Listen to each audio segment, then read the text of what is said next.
What's good everybody, this is CP and welcome back to another fantasy basketball video. Today let's talk about potential sleepers at the small forward position. Some of these players has a good chance to either outplay their draft position or significantly improve their fantasy numbers this year, and drafting them may give you the extra edge you need to win it all. Before I start, I just wanted to point out that in terms of sleepers and breakout players, the small forward is very thin compared to other positions this year. So it was much harder to find undervalued players. But nonetheless, I think the names I'm going to talk about today can provide some good value, especially if you draft them at the right time or find them for bargains in auction drafts. So let's not waste any more time and 走起吧. Jonathan Isaac did not have a huge breakout season last year, but still managed to make modest improvements in pretty much every major fantasy category. Isaac finished the season averaging a 9 and 5 stat line along with 0.8 steals and 1.3 blocks per game. One of the more interesting things was that we saw an uptick in his 3-point attempts last season. Isaac 3-point attempts per game increased from 1.7 to 3.5, and his 3-points made increased from 0.6 to 1.1. On top of that, we saw him make a total of 86 threes compared to just 16 in his rookie season.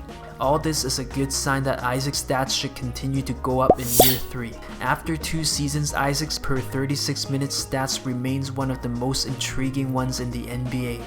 He is one of those rare players with potential to average close to 2 blocks and 1.5 steals per game, along with double digits in boards and scoring. At only 21 years old, Isaac remains a player with plenty of upside.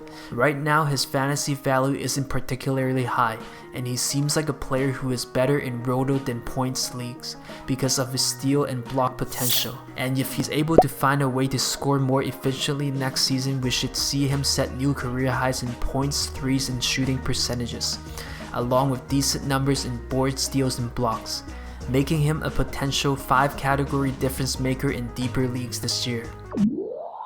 Joe Harris of the Brooklyn Nets was somewhat of a fantasy surprise last year. He averaged 13.7 points along with 2.4 triples, 3.8 boards, and 2.4 assists per game. He may not be an elite fantasy player, but he should be able to help you in threes and give you good value in at least 4 categories. As a 3-point specialist, the most impressive thing about Harris' fantasy numbers was his field goal percentage, which was at 50% last year. He also shot 47% from beyond the arc and close to 83% at the line.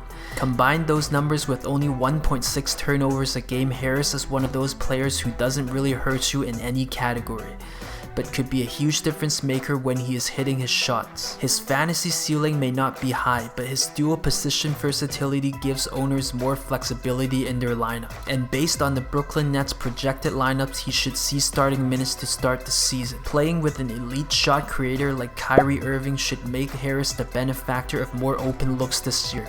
And if Harris can average close to 30 minutes again this year, we might see slight improvements in his stats. I could see him become a 14 and 4 guy with 2.7 threes per game, and with a shot at becoming a top 120 fantasy player. This makes Harris a very decent low-risk pick late in drafts. Gordon Hayward has been a great fantasy and NBA player for a long time, but last season was a pretty down year for the Boston Celtics. Statistically, we saw Hayward's numbers plummet to 11.5 points a game, along with 3.4 assists and 4.5 rebounds. As a result, his preseason fantasy rankings for the 2019-2020 season has dropped quite a bit. In many ways, I feel like this is a good year to get Hayward for 70 cents on the dollar, so he could be a bargain pickup in most of your leagues. Being 2 years removed from his horrific injury and with the roster clearing up in Boston, we might be able to see Hayward have a nice bounce back year. With Kyrie Irving and Al Horford gone, Hayward's usage should see an increase. And aside from Kemba Walker, I think Hayward will be one of the Celtics' main ball handlers and distributors. This should increase his assist numbers. We might not see him be the 5 assist guy like he was back in Utah, but I could still see him averaging around 4.2 assists along with 16 points, 5 boards, and over 1 steal per game, giving him a chance to finish as a top 80 player by the end of the season. With Kawhi Leonard and Danny Green gone, there are plenty of opportunities for new players to emerge in Toronto this year. Names like Pascal Siakam and Fred VanVleet should continue to get better. Meanwhile, a player like OG Anunoby might be a name to watch in the Six this year. At 22 years old, the Raptors could possibly use this year to give OG a chance to shine. At this point, it seems like he's a good candidate to take over some of the minutes left behind by the fun guy. OG's per 36 minute stats from last season sees him as a 12-5 guy, with over 1 steal and close to 2 triples a game. I'm not sure if he can reach that stat line, but if he gets close, we should see OG set new career highs this year. Realistically, he might be a 10-4 guy along with 1 steal and 1.5 threes per game. Overall, we shouldn't expect OG to have a Pascal Siakam type of breakout year, but he still might be a useful player to target later in the draft, as he should see decent minutes to start the season and has upside to contribute in scoring, threes, boards, and steals for your teams. Mikal Bridges of the Phoenix Suns might be another deep sleeper to target at the small forward position, especially if you're looking for someone to fill the 3 later in the draft. As a rookie, Bridges played 29.5 minutes per game and averaged 8 points, 3 rebounds, 1.5 steals, 0.5 blocks, and 1.3 triples. Despite the strong competition he had last year, he quietly hovered around the top 100 to 110 mark for most of the fantasy season. But with TJ Warren and Josh Jackson gone, Bridges should have a lot less competition heading into this season, giving him a better chance to lock down playing time as a wing. If you look at the Suns roster, they don't have many reliable wings this year. It seems like Kelly Oubre is the only player in Bridges' way for big time minutes. Even if Oubre does play ahead of him, we should see Bridges get decent minutes off the bench. Since Bridges is a better defender than Oubre, his defense could keep him on the floor on some nights.